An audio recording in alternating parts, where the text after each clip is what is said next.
Hey everyone, I'm RV Rocks, and recently I've been seeing a lot of talk about dead games, and more importantly, when a video game is considered dead. Dead in this context meaning when a video game doesn't have enough of a player base to justify your personal investment in it. I see people going dead game LOL in the comments of games that have a ton of investment from their personal communities. The fact of the matter is, a game can't be dead if a large amount of people still log in daily to experience that game. However, with that being said, it's not all sunshine and rainbows either. For a game to be considered dead, something has to have happened to it to make it lose that prolific place it once had in the community's hearts. To most people, whether or not a game has an active audience doesn't really matter when considering it dead or not. More so, what happened to make it the most hyped, most played, most awesome game of all time to just another game with a decent audience? Well, today's the day. I'm finally starting a new series on this channel, and I'm going to be looking at older games that are a bit past their prime, to say the least, and telling you whether or not they'll be worth it in this prolific year of 2021, and presumably onwards. And coming off the heels of BlizzCon with a bunch of people disappointed in a certain game not getting a release date, what better game to start this series off with than the flagship example of a game losing its steam? Overwatch.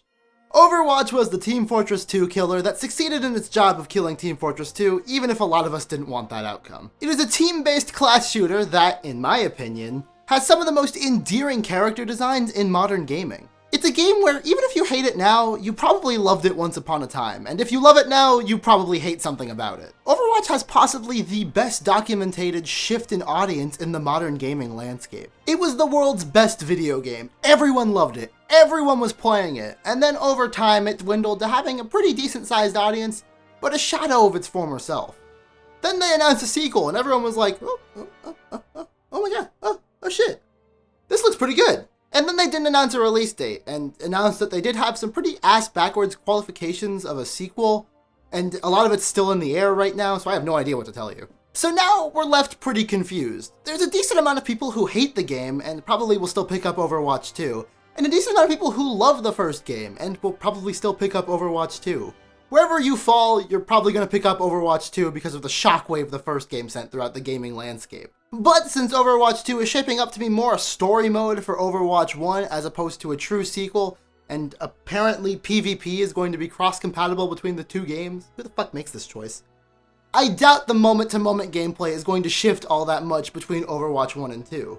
So that just leads us to the question, what made the first one fall so hard from grace? Well, I can narrow it down to three main reasons. The shit-ass gameplay, the shit-ass community, and the shit-ass lore. Disclaimer, I don't actually think any of this is truly shit, but I'll go along and explain why I think it's deserving of that title as we get going. To start, what I think is the main reason for everyone dropping this game harder than my SR.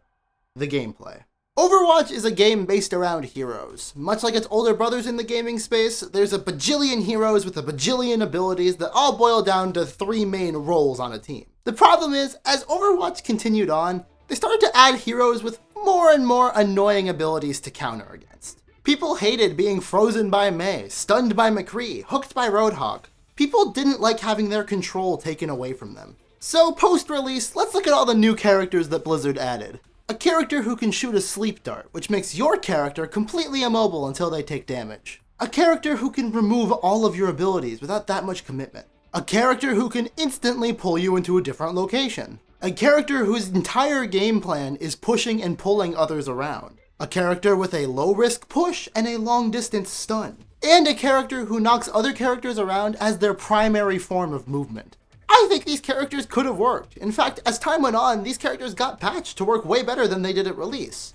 But this just added on to this whole idea that Blizzard didn't know what the audience really wanted. They changed entire characters' kits to make them more fun to play against, and then added Wrecking Ball. A character who, when utilized at his most efficient, is basically the video game equivalent of a mechanical bull. Speaking of reworking characters, Overwatch didn't exactly do great things with that either.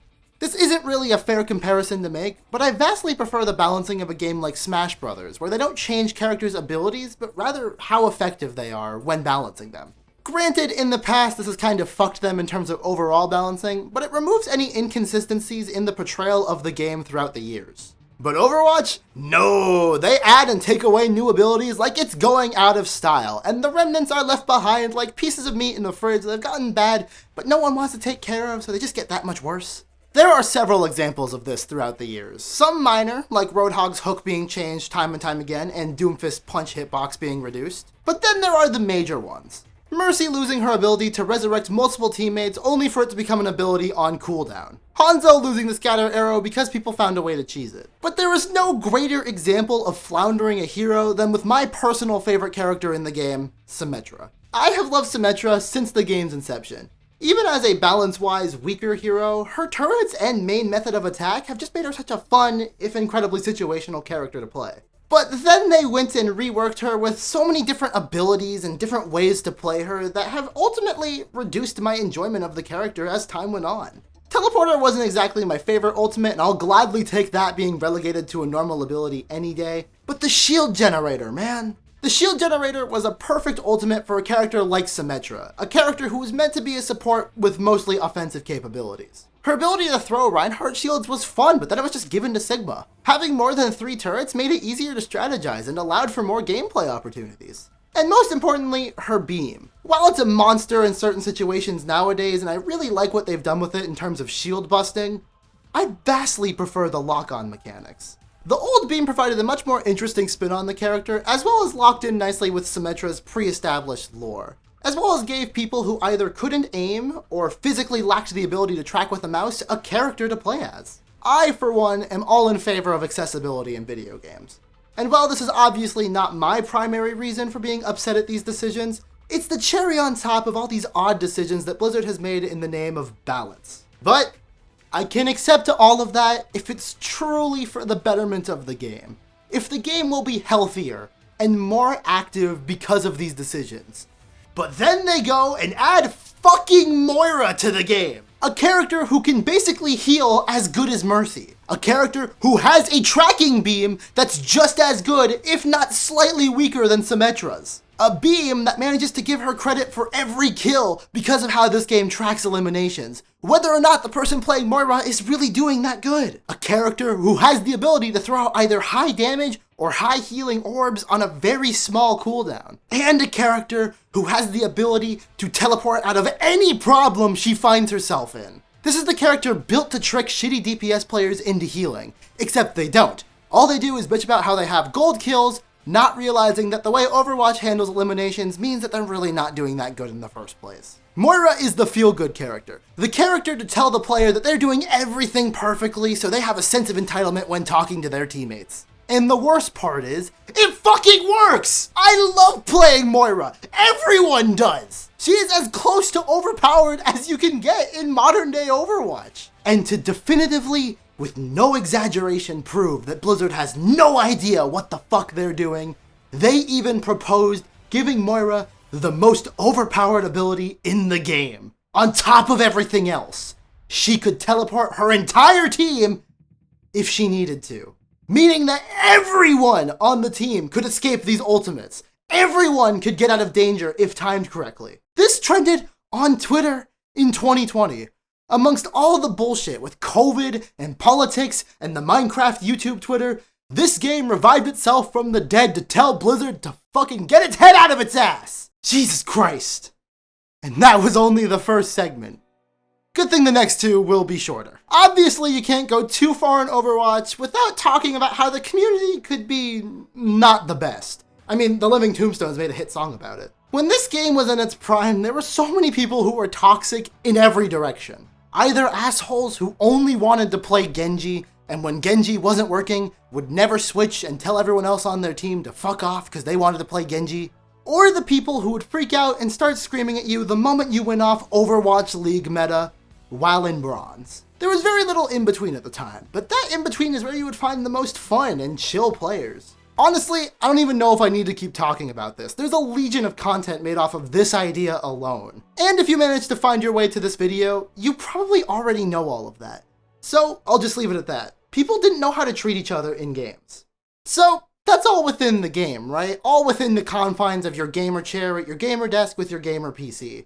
But there is one large problem with Overwatch that takes place outside of the game. And that is how it handled its lore. I think if there is one thing we can all agree on, regardless of your current feeling on the game, is that when this game first released, we were all so excited to see new stories take place within this universe. I remember the slow reveal of the Retribution event being one of my favorite things to keep track of. I would constantly go check to see if that mural was being updated. Me and my friends were texting conspiracy theories about it. It was on year 2 of the game, and it was one of the most hyped up things in the entire history of Overwatch. And it's not hard to see why. People got super attached to these characters and the world surrounding them. Robo-racism and slightly dystopian elements in an otherwise futuristic world with fun and energetic characters is a very formulaic premise, but it did fucking rounds for Overwatch. Look at all the cosplays, all the fan art, all the fan comics, all the fucking porn. It is no secret that people really loved the characters that Overwatch gave them. But then they did nothing with them.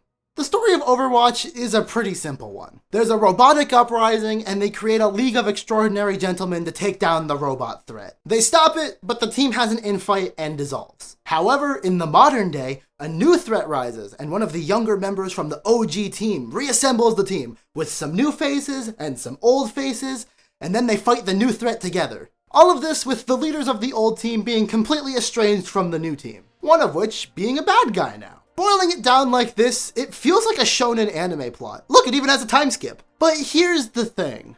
For a while, 3 years of this game's life, the Recall short was the most up-to-date, present-day knowledge of the Overwatch universe that we had. We knew that Winston reassembled the team and pressed the Overwatch button, and everything else either took place before or during that moment. For 3 whole years, the first story we were given was the farthest the story would advance. And that's not even getting into the fact that most of these characters are only loosely connected. Lucio is a rebellious street rat turned celebrity DJ who helped start a revolution in his home country to fight off an overbearing corporation. Zenyatta is part of a clan of robots that ponder whether or not their existence as a robot means that they have a soul. Roadhog was a peaceful person who watched his home turn into a Mad Max apocalyptic wasteland. So in order to get revenge on the world, he dons a gas mask and becomes a hopeless murder machine. Diva is an epic gamer while also a worldwide celebrity, and Pacific Rim. And guess which of these aspects they focus the short on? These are like the fan base's favorite characters. And notice how not one of the people I just mentioned is on either Overwatch team. They are some of the most endearing characters in this game, and you can tell because the fandom made up lore for them when Blizzard wouldn't. I am not even sure if Blizzard's writers had any contact with each other when developing some of these characters. They set up mysteries, plot lines, large spanning stories for them to go through, just for them to get ham-fisted conclusions in the comics. I know shorts are expensive, but the quality drop-off here is just astounding to me. Like, ooh, okay, Zarya's gonna go on a personal mission for Lady Volskaya to try and hunt down Sombra. This'll be interesting. This happens within the first 10 pages of the sequel comic, and it also erases her one personality trait, which is hating Omnix. Why is Roadhog so accepting of Junkrat? Based off everything we know about Roadhog's personality, he should really hate him. Oh. He just wants to unleash chaos. He just wants to, the world deserves him. That could have been a really interesting dynamic for these two characters to explore. But no, Roadhog and Junkrat's short is just a big joke. Bastion is a robot with PTSD, but his love of nature makes him want to live in the forest forever. But no, he just becomes Torbjorn's tool to overcome robot racism. Why even bother with the Omnic hate plotline if everyone gets over it so quickly? And like, let's be honest, what the fuck is Hanzo doing at any point in this series? He is so ashamed of having killed Genji in his younger age.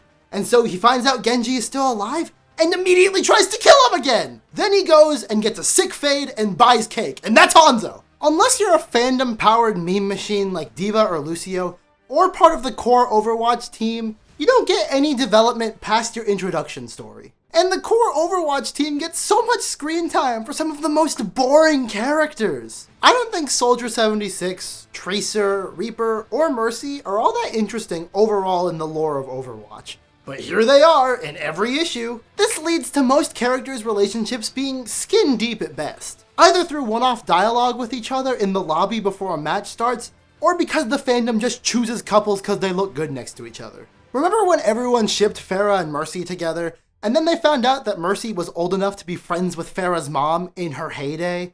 And then it was revealed that Mercy only looks so young because she has science on her side? And then everyone got mad when Mercy was implied to have a romantic relationship with her weird robot experiment in the form of Genji? Speaking of Pharah, By all accounts, she should be integral to the new Overwatch team. But instead, she just remains completely unconnected from everyone else too. Why wasn't she on the calling list for the new Overwatch team? She's a highly trained soldier who grew up wanting to be part of Overwatch. Every other line of her dialogue in-game is her saying, "Oh man, I wish I could have been part of the team when I was younger. Why wasn't she invited? Did no one keep tabs on her after Overwatch dissolved? But Sojourn can show up 4 years before she was revealed? Why isn't she in anything besides one bad comic?" I guess my main point here is, Overwatch's characters are some of the best to come from gaming in the past 10 years. And that especially shows on how quickly everyone latched onto them. The amount of fan content featuring these characters is staggering, and some of these personalities that the fans created are right up there in my mind with the actual canon. But just because the characters are good doesn't mean that Blizzard knows how to make them work. They have so many characters doing so many different things that if they had just said that this was a rule of cool kind of gameplay over story thing, I would have been way more accepting of it than I am now. But Overwatch's universe collapses in on itself when you think about it too hard. Why is South Korea Pacific Rim? Why is Australia Mad Max? Why is Mexico Italy? And everywhere else is just the future.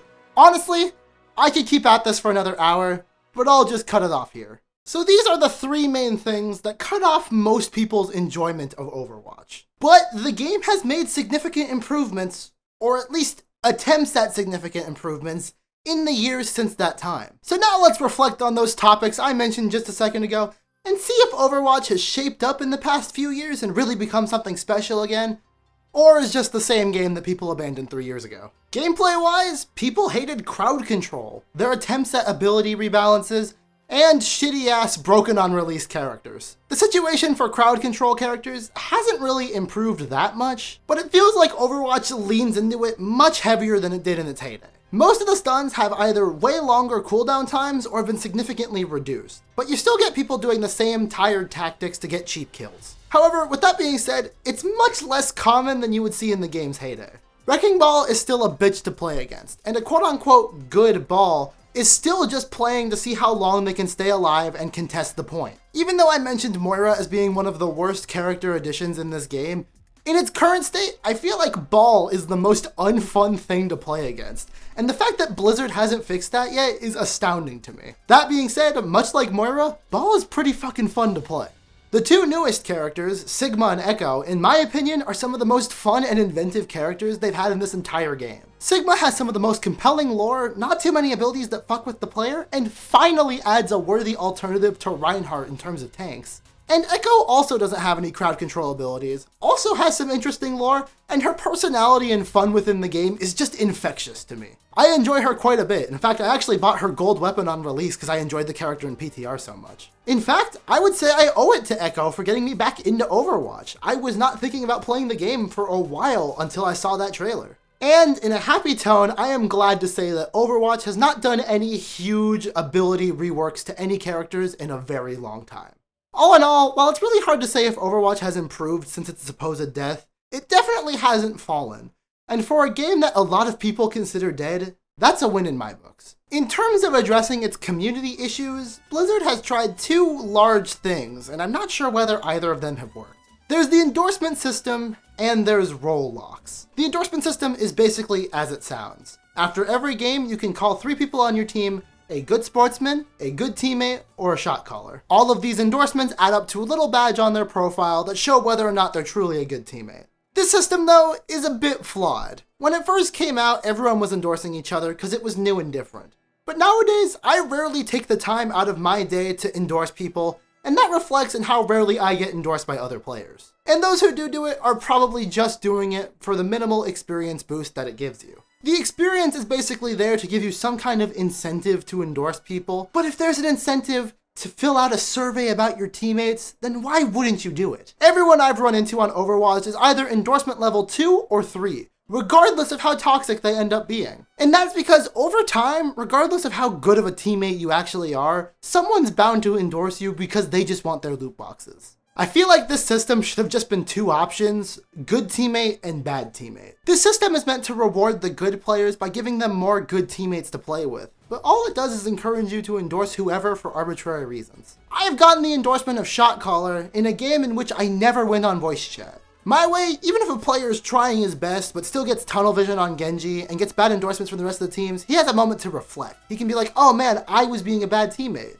Of course there will still be trolls, and trolls aplenty in Overwatch, but I feel like this system is potential rich, executed poorly. And speaking of flaws, oh boy, role queue. So there is no longer offense, defense, supports, and tanks. Now everything's looped into three categories: damage, support, tank. And before you go into a game, you have to choose which role you want to queue for. There is a mandatory lock of 2 of each role on every team, and the incongruity of the character select screen lets you know that Overwatch did not initially plan for the game to be played this way. I am of 2 minds on this choice. On one hand, you never get stuck on a team of only people who want to play their shitty damage mains. On the other hand, it reduces the flexibility of teams by a significant degree. I think that the negatives might just outweigh the benefits in this case. For one, queue times for damage take so much longer than queue times for the other two. So they give you the opportunity to get a fast pass by flexing for another team, playing whatever role that team needs. Except everyone does that for 1 or 2 rounds, and the amount of passes that you get for playing those is huge if you win. So now, queue times for the fast pass people are also ridiculous. As someone who plays just about anyone in this game, because I ain't picky, I get pretty loaded on these fast passes, but I'm disincentivized from even using them because I see that it's 20 minutes to play normally or 15 with the fast pass. This is a flaw in having so many damage characters in comparison to healers and tanks. There is just so much more variety in the damage subclass that isn't matched by the other two. I have had queue times of upwards of 20 minutes on Overwatch. And for me personally, this isn't the worst thing in the world. I'll tell myself that I have to edit during the entire queue time, so I get like nice time of work, nice time of play, and it balances out. But this is such a niche scenario that I can't imagine this is going to apply to anyone else. But for anyone who just wants to hop in with Junkrat and play a little bit, you better have upwards of an hour of your schedule cleared, because it's going to take you that long depending on when you decide to do this. My proposed fix for this involves splitting the DPS and the tanks into a new subclass. Due to there being so many damage heroes with unique properties and so many tank heroes who aren't really that good at being a tank hero, what if we made a new subclass called Specialists? My pitch is that we split the classes like this. And then we make each team 1 tank, 1 specialist, 2 damage, 2 support. This opens up such a wide variety of things in terms of balance. You can buff tanks to be stronger, because we'll only have 1 tank per team. You can make Orisa worth a damn. This instantly removes some of the annoying team comps that plague low SR games, like Double Shield Bastion. You will no longer have to play without a tank because some guy decided to queue for tank and still play Roadhog. I understand that this isn't a perfect change by any means, but if we split the teams like this, then that flexibility aspect is back into the game. Do you want to run high damage? Orisa, Bastion. Maybe you want to be more mobile. Winston, Wrecking Ball. Maybe you're on attack and want to focus on in-your-face close-range combat. Reinhardt, Doomfist. I see nothing but positives with this choice. This would significantly reduce the amount of crowd control bullshit that can happen on any one team. This removes those annoying combinations like Bastion and Torbjorn, which are just ass to fight against. And this will also increase the variety of teams that you'll see by a significant degree, while also reducing queue times and making it so you're not dependent on the tanks choosing the right tanks. Honestly, this could be its own video, and one I'd be happy to make. But this is getting pretty long, so let's move on to the final topic: story, lore, legends. Whatever you want to call it, it's no secret that Overwatch has really slowed down production of the stuff. And nowadays, you don't get comics or shorts, you get short stories, which is significantly less exciting to partake in. These short stories are not incredible, not very well written, and not life-changing. I mean, one revealed that Soldier 76 was gay, but if that's life-changing to you, you're probably in the wrong fandom. I mean, they're fine, but they're nothing special. Nothing on the tier of Master Baldric dual-wielding rocket hammers until his dying breath, then slowly fading to Reinhardt solemnly standing over his corpse. But it's the promise of what's to come that gives me faith. Overwatch 2 promises one thing, and one thing that I think is the only thing that they need to sell. and that's story. It was explained better at BlizzCon, but I think that Overwatch 2 having a story mode is the perfect acknowledgement of giving the players what they want. It's quite frankly all I've ever wanted from this universe, a place where I can explore the characters more. However, people on Twitter and Tumblr have given me so many places to explore the characters more as it is. So if Overwatch 2 wants to get people on board, then it's probably gonna take a lot. But I think they have it in them. Those storyboards look pretty fucking cool. That scene with Bastion getting charged by Reinhardt, that shit's great. I'm actually really excited for this game. I don't want people to think I just blindly hate Overwatch. I'm so looking forward to the sequel, but it's gonna take a lot for the general population. So let's circle back to the question I posed initially in this video. Is it worth circling back to Overwatch in 2021? Well, this is gonna look bad for my first video in a series, but a yes or no isn't exactly certain in this case. I don't think anything has come by to reserve it a particularly special spot in your gaming list. The new characters are fun, but the core experience is very similar to the one that you likely abandoned.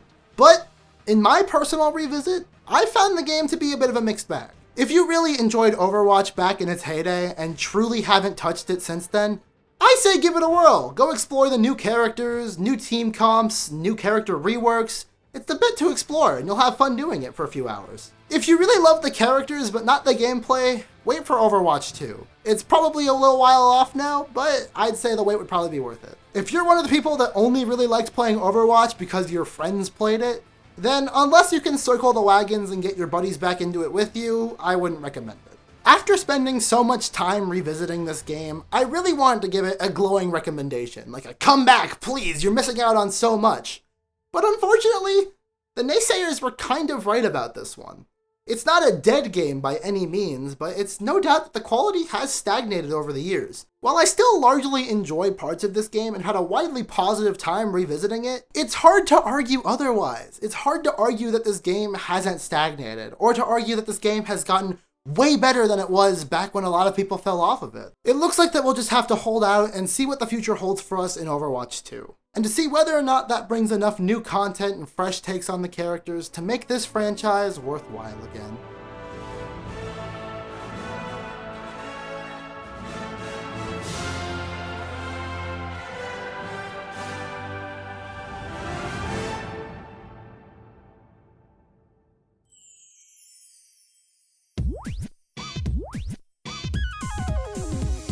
And if you want to make my channel worthwhile, why don't you subscribe and ring the bell? Like this video and comment what you think about Overwatch. I feel like this one's a very divisive topic, so I want to hear your opinion about it, and maybe we'll strike up a conversation in the comments. I said in the beginning of this video that I'll be looking at other quote-unquote dead games as a part of a series of sorts. I'm thinking once per month, there'll be like a little book club thing for me.